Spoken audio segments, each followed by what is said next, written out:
Kay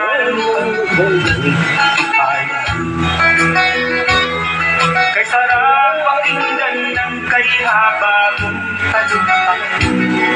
Ngayon ay di ka na makausap.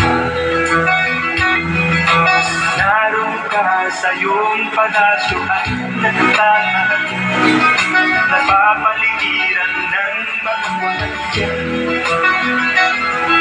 Mga daing ng bayan ay hindi mo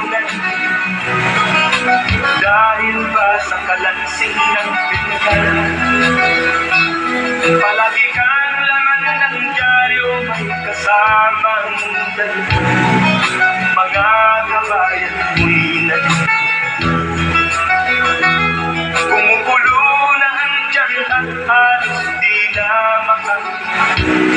ikaw na may nakahanap sa kanila.